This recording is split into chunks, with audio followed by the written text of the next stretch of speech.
É bizarro. O STF muda as regras no meio do jogo para pegar o Bolsonaro e com um objetivo oculto que eu vou revelar para você.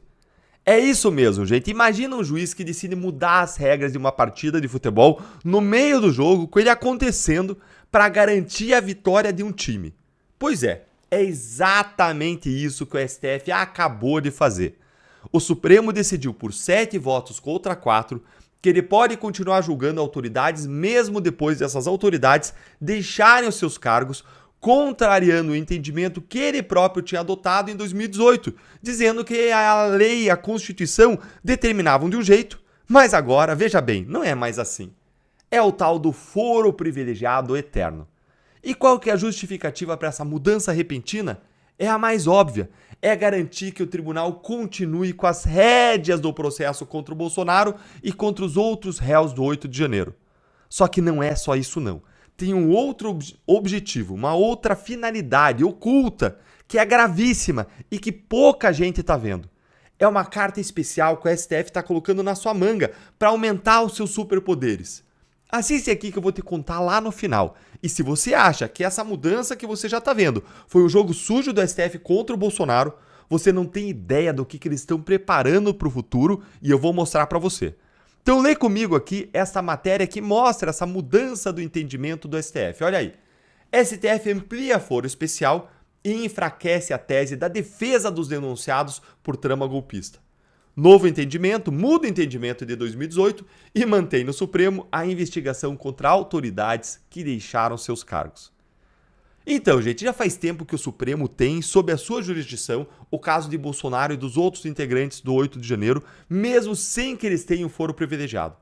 As defesas já alegavam que o tribunal não tinha competência para julgar esses casos e que os processos deveriam ser enviados para as instâncias inferiores do judiciário.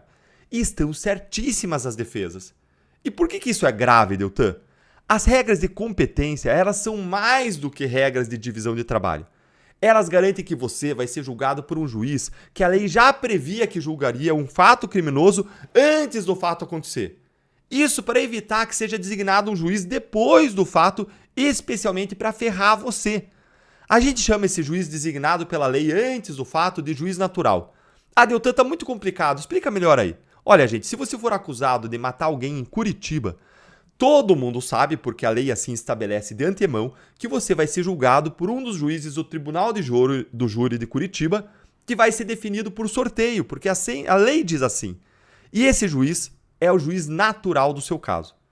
O respeito ao juiz natural do seu caso é uma garantia de isenção do seu julgamento. Não dá para depois de um homicídio, quando você virou suspeito, alguém dizer, não, quem vai julgar esse cara vai ser esse juiz aqui, porque esse juiz vai ferrar ele. Não pode acontecer isso. Quando o STF, então, viola as regras de distribuição de trabalho para ficar com o caso contra Bolsonaro, ele está quebrando a garantia que todos nós temos de sermos julgados por um juiz isento e imparcial, pelo juiz natural do caso. O STF está se autodesignando depois do fato. Ele está mudando as regras para estabelecer o seu próprio jogo, para estabelecer um juiz específico, no caso a própria corte, e nós sabemos que eles estão fazendo isso para ferrar o Bolsonaro. Quem era o juiz natural para julgar o Bolsonaro? Era um juiz de primeira instância que seria definido por sorteio, porque nem o Bolsonaro, nem nenhum dos réus tinha foro privilegiado pelas regras da Constituição, como foram lidas e reconhecidas pelo próprio STF em 2018. Aí, veja bem, diante da contestação das defesas dos réus do caso Bolsonaro, diante das críticas contundentes da sociedade e vendo um risco crescente de uma desmoralização cada vez maior do Supremo, com medo ainda de perder os seus poderes e escancarar sua parcialidade para julgar o Bolsonaro, o que o STF fez? Ele mudou as regras do jogo para legitimar o que ele já estava fazendo. Para pegar o Bolsonaro, vale até mão na bola. Ou melhor, não vale, né? Mas depois o STF vai lá e valida e diz que é assim mesmo que vai ser. Se você também está indignado com isso, se você também acha isso absurdo, curte o vídeo para a voz da nossa indignação chegar mais longe, segue o canal, aciona o sininho da notificação para você receber mais conteúdos como esse, para nós trabalharmos juntos contra esses absurdos, para nós erguermos a nossa voz contra tudo que está acontecendo. E olha aqui o que o José Fux disse no X. Gente, não é o ministro Fux não, tá? É José Fux, que é um colunista do Estadão e é um colunista de economia lá. Olha o que ele disse, a analogia que ele bem fez, descrevendo essa jogada absurda do STF com uma metáfora perfeita. Na linguagem do futebol, o STF decidiu que o goleiro pode pegar a bola com a mão fora da área, sem ser falta, no meio da decisão da Copa do Mundo. Nem a poderosa FIFA teria coragem de mudar a regra do jogo com a final rolando. E ele tá certo, nem a FIFA faria uma coisa dessas, teria coragem de criar uma aberração dessas. As regras têm que ser definidas antes do jogo começar, e não com a bola rolando. O João Mauad, ele também foi preciso lá no comentário que ele fez no X, olha aí. Ele disse, na tirania do judiciário tupiniquim, que eles chamam de Estado Democrático de Direito, vale tudo que os mestres mandarem, até mudar a regra do jogo com ele em andamento. Não temos competência para julgar? Ah, não tem problema. Vamos mudar toda a jurisprudência do STF e adequá-la às nossas novas conveniências. O nome correto disso é casuísmo, mas a mídia amestrada nem liga e noticia esse absurdo com a maior naturalidade do mundo. Que absurdo, gente. Até o celular aqui tá gritando do absurdo que isso aí é. Ou seja, não há mais regras objetivas e previsíveis no Brasil. Não há mais lei. As regras agora elas são moldadas conforme o interesse do STF, conforme os interesses supremos. Como disse o Mauro Cid no áudio vazado espontâneo em que ele falava do ministro Alexandre de Moraes, ele é a lei. Quando isso acontece, você não tem um Estado democrático de direito, porque o direito se torna um instrumento do poder. Você não tem um império da lei, você tem um império de pessoas. O que rege a sociedade não é a legalidade que determina que todos estejam debaixo da mesma regra, mas é a máxima. Aos meus amigos, os favores. Aos inimigos, a eles sim, a lei. E agora você se pergunta, qual é o verdadeiro objetivo do STF com essa mudança? Você viu que é para pegar o Bolsonaro. Agora existe um objetivo oculto que pouca gente percebeu, que é que, com essa mudança, o STF quer manter o controle sobre os políticos. A decisão do STF hoje tem um objetivo de condenar o Bolsonaro e os seus ministros ali, as pessoas ao redor, os seus corréus, as pessoas envolvidas na trama golpista. Esse é o grande objetivo de hoje. E garantir que isso ocorra rápido e com penas duras. Contudo, isso é só o começo, gente. O STF tem um plano muito maior. Ele está criando e colocando na manga uma carta especial, um super trunfo. A nova regra vai garantir que o tribunal tenha poder absoluto sobre os políticos, independentemente deles estarem ou não em mandato. E quem explica isso com precisão é o André Marsiglia, em um artigo impecável. Dá uma olhadinha aqui. Ele fala, o STF virou patrão do Congresso. O foro privilegiado é utilizado como uma camisa de força para constranger parlamentares a não fazer o seu trabalho de refrear os excessos do STF. O procedimento é simples. Em nome de uma democracia que eles inventaram precisar ser salva, qualquer palavra pode ser ilícita. Qualquer parlamentar pode ser julgado por suas palavras. E agora a cereja do bolo. O julgamento de parlamentares alcançados pelo foro privilegiado poderá ser feito no STF mesmo após o fim do mandato. Ou seja, a corte pode julgar qualquer parlamentar por qualquer coisa, a qualquer momento, tornando-o eterno refém do STF. Refém de uma espada de Damocles colocada sobre a sua cabeça. É isso aí, gente. O STF, o Supremo Tribunal Federal, deveria ser o guardião da Constituição. Mas, em vez disso, ele está se tornando um órgão de perseguição política, onde as regras são mudadas para atender supremos interesses, para condenar desafetos e para manipular o comportamento dos parlamentares. E não se preocupam nem com mudar as leis de antemão, não, viu? Agora nem para isso eles ligam. Eles mudam as regras e aplicam para o passado. Não gostou? Inquérito nele. Tá incomodando demais? Vamos caçar, vamos deixar inelegível. Eu e os meus 345 mil eleitores sofremos com isso e nós vimos o que eles chamam de democracia, calar a voz do povo. É a democracia do STF. Tem cara de arbítrio, tem cheiro de arbítrio, tem gosto de arbítrio, mas eles chamam de democracia. Pasmem! Senta na cadeira e se segura aí para você não cair, porque o ministro Alexandre de Moraes resolveu dar uma aula sobre democracia. Uma aula para estudantes mesmo, gente. Mas quem que foi a que apareceu lá nessa aula? Adivinha? Foi a ditadura. E mais, ele fez lá uma confissão assustadora sobre o STF, que eu já vou mostrar para você. E mais ainda, o Moraes ainda atacou Elon Musk e Starlink. De novo, gente. E é com esse assunto preocupante que hoje a gente inicia a nossa live semanal Um Novo Brasil. Deltan, por que essa live de quarta-feira ao meio-dia é chamada de Um Novo Brasil? Porque eu não quero viver em um novo país, e sim em um novo Brasil. Aqui eu vou trazer para você temas relevantes e vou mostrar as maiores conquistas do time do Novo, um partido que tem trabalhado arduamente contra os abusos do STF e contra os desmandos do governo Lula. Um partido que tem promovido uma gestão de excelência por todo o país onde ele entra. Eu sou embaixador desse time e eu quero compartilhar aqui com você nossas maiores conquistas. Então fica comigo que hoje você é o meu convidado, hoje e todas as semanas. E leia aqui a notícia que saiu ontem na CNN sobre esse tema com que a gente vai começar a nossa live, que é: Moraes defende interpretar leis atuais para punir crimes em redes sociais. Hã? Como é que é? Não é possível isso, gente. Dá pra acreditar nisso aí que você leu agora? Moraes falou isso mesmo? Calma que eu já vou mostrar pra você o absurdo e a contradição dessa fala dele. Mas antes, vem aqui comigo a notícia. O ministro Alexandre de Moraes, do STF, defendeu nesta terça-feira que as leis atuais sejam interpretadas visando punir crimes cometidos em redes sociais ou gerados por inteligência artificial.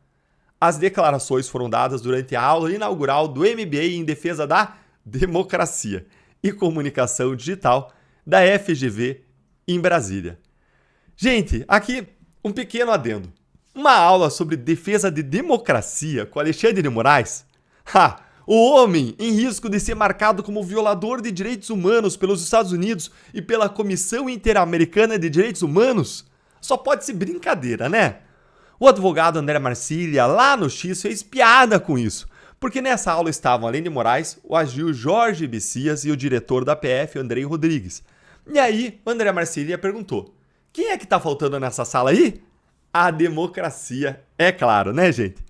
Agora eu vou fazer a minha contribuição. Só faltava chamar Lula, o PGR Paulo Gonet, Gilmar Mendes, Cristiano Zanin, Flávio Dino e pronto. Você já tinha aí a famosa reunião para avaliação de cenário, igual aquelas que acontecem secretamente lá na Alvorada, não é, ministro Moraes? Se você concorda com o absurdo disso tudo aí, curte aí com força o vídeo para mais pessoas receberem esse conteúdo e se informarem mais, se unirem à nossa comunidade. E vamos seguir aqui, ver que o absurdo é grande e você só viu até agora a pontinha. Olha aí.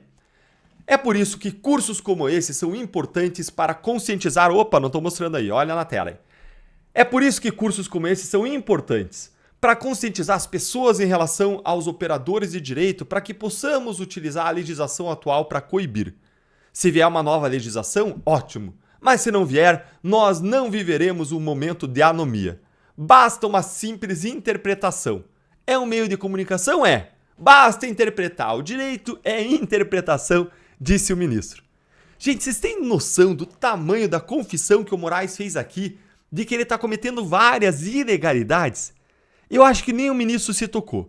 Ele partiu de uma verdade, que é que a gente não precisa de uma nova lei para regular as redes sociais, o que é um fato e todo mundo já sabe, porque nós temos o Marco Civil da Internet e nós temos o Código Penal. Mas vindo da boca dele, isso aqui é um escândalo, porque simplesmente contradiz todo o discurso de Moraes e do Supremo há anos. Olha aqui algumas notícias do Moraes dizendo exatamente o contrário, que as redes sociais precisam ser reguladas. Olha aí, 22 de maio de 2025. Presidente do TSE defende regulamentação das redes sociais. Olha aí mais uma. Essa aqui é de 19 de novembro de 2024, isso mesmo. Moraes diz que a regulação das redes é necessária para a volta da normalidade democrática. Vamos ver mais uma agora aqui? Essa aqui é de 26 de fevereiro de 2024. Moraes volta a defender a regulamentação das redes sociais. Ué, ministro, quer dizer então que não precisava regulamentar nada, não? Que tudo isso então era um discurso político, era uma narrativa do Supremo de que precisa regulamentar as redes? Porque agora o seu discurso mudou radicalmente, né? Agora você confessa que existem sim leis que podem ser usadas contra crimes nas redes e que elas só precisam ser aplicadas. Como assim? Olha, é verdade que há leis sim e precisam ser aplicadas, mas o grande problema aqui no país, também conhecido aqui o Brasil como Supremolândia, é que Moraes nunca aplicou as leis brasileiras. Na verdade, ele sempre violou essas leis, ele inventou essas leis. Por isso que eles queriam inventar alguma coisa. E agora, pelo jeito, ele está recuando. Fala que agora só basta aplicar. Talvez esteja com medo de tudo que está acontecendo no cenário internacional, da pressão internacional contra a censura. Talvez eles estejam recuando na ideia de regulamentar as redes. Será? Vamos ver os próximos passos para a gente ter certeza disso. Mas veja aqui. Primeiro, o ministro confessou que tudo não passa de uma grande narrativa política do Supremo pela regulamentação das redes sociais, porque leis existem. E vamos lembrar que a regulamentação defendida por ele significa censura. Mas aqui a gente ainda tem um outro elemento. O ministro Alexandre de Moraes, ele sequer fundamenta as suas ordens ilegais de censura na lei. Como assim, Deltan? Ele não fundamenta na lei justamente porque a lei não ampara o tipo de abuso que ele pratica.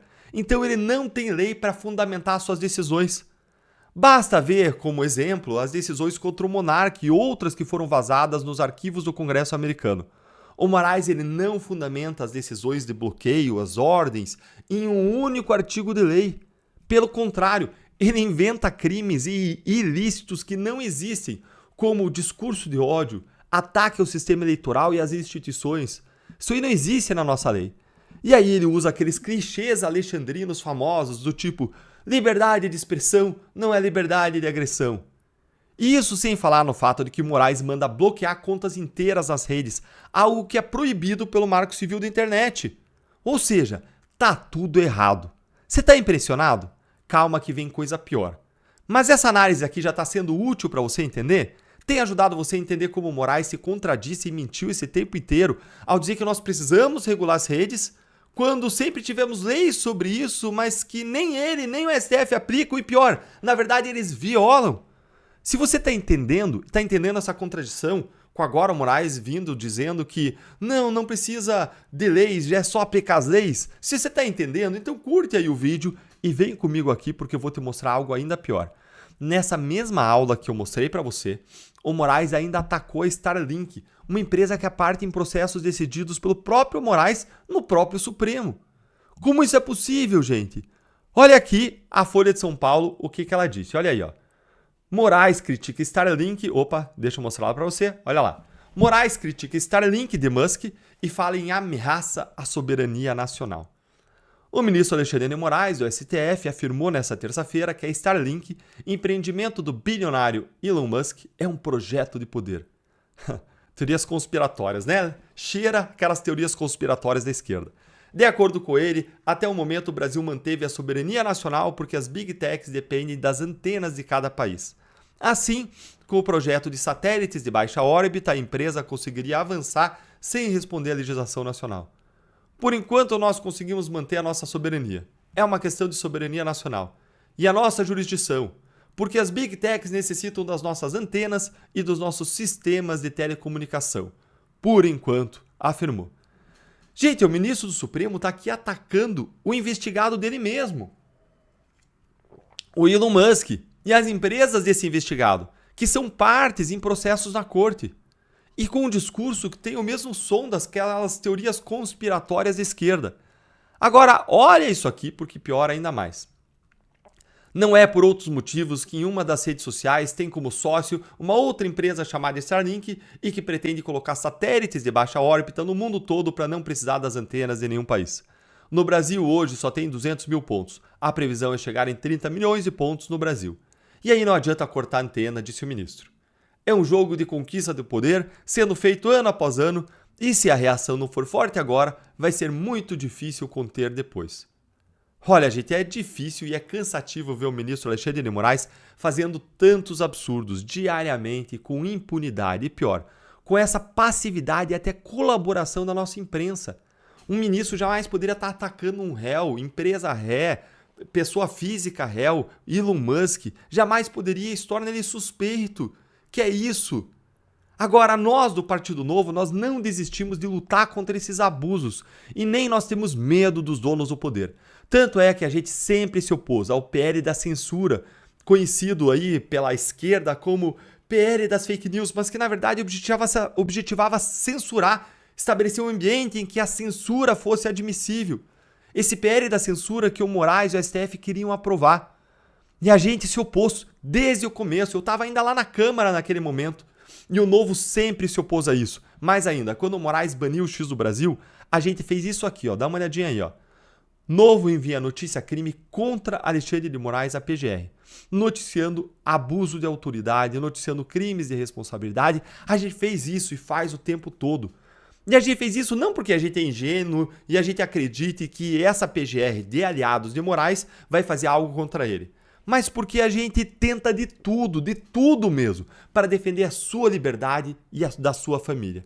E a cada notícia crime dessa aqui que você vê, a cada representação jurídica contra Moraes, é algo que vai ficar para o futuro e para a história como uma marca da nossa luta. E mais, da mesma forma como gotas d'água que enchem um balde, um dia esse balde vai transbordar. Se você quer lutar com esse mesmo time de guerreiros que defende as nossas liberdades e que combate os abusos dos donos do poder, eu quero convidar você a se juntar a esse time. Se filie ao Novo e se una a essa comunidade de guerreiros que luta por um novo Brasil. Eu vou deixar para o seu link na descrição e também vou deixar aqui um QR Code. Ó. Basta você mirar com o seu celular, com a câmera do seu celular, e você vai ser direcionado para a nossa página de filiação, para você se unir a esse time. Ah, Deltan, mas o que é esse Novo? Como essa é a nossa primeira live sobre esse assunto, eu acho importante eu explicar isso para você. O Novo é um partido que é diferente dos outros porque é uma comunidade, ou seja, é um grupo de pessoas que têm crenças compartilhadas em valores como a liberdade, a segurança, a integridade, a correção, a honestidade. Para resumir de um jeito muito apertado, o Novo é um time de pessoas apaixonadas pelo Brasil que defendem uma política feita com honestidade, competência e políticas públicas contra evidência. Políticas públicas sobre evidências. Se você for a uma reunião nossa do Novo, a gente tem todo ano um congresso em São Paulo, você vai ver que as pessoas que são filiadas não são majoritariamente políticos, não. São majoritariamente cidadãos que querem transformar o país. Ah, Deltan, dá exemplos aí de causas que o Novo defende. Sim, dou sim. O Novo defende a vida, o indivíduo, a família contra a intromissão do Estado, o combate à corrupção e aos privilégios, o combate aos abusos do STF, a correção dos erros do governo Lula, que bandido seja colocado na cadeia e a liberdade de expressão. Por isso a gente defende, por exemplo, o fim do foro privilegiado, a prisão em segunda instância e que os corruptos da Lava Jato fiquem presos. São símbolos da nossa luta o deputado federal Marcel Van Hatten, que propôs lá na Câmara dos Deputados a CPI do abuso de autoridade, e o senador Eduardo Girão, que propôs o impeachment de Alexandre de Moraes no Senado. Ah, Deltan, mas me falta conhecimento, entendimento do que está acontecendo. Olha, justamente por isso que eu estou aqui com você no YouTube, para nós aprendermos e crescermos juntos. Mas você pode ter acesso também a palestras quinzenais com grandes nomes da direita e aprender sobre temas como liberdade com Marcel Van Hatten, como segurança pública com Roberto Mota, sobre economia com Bruno Musa e sobre liderança com Bernardinho. É só você se inscrever na Academia do Amanhã pelo link que eu também vou deixar aqui para você na descrição. E é lá que você vai poder ter uma aula de verdade sobre democracia. Não com o ministro Alexandre de Moraes, definitivamente. É isso aí, pessoal. Compartilhe esse vídeo para que mais pessoas saibam o que realmente está acontecendo no Brasil, mais gente conheça essa live, conheça o time do Novo, se inscreve no canal, curte o vídeo e ativa as notificações para você não perder nenhum conteúdo. Vamos juntos transformar o país.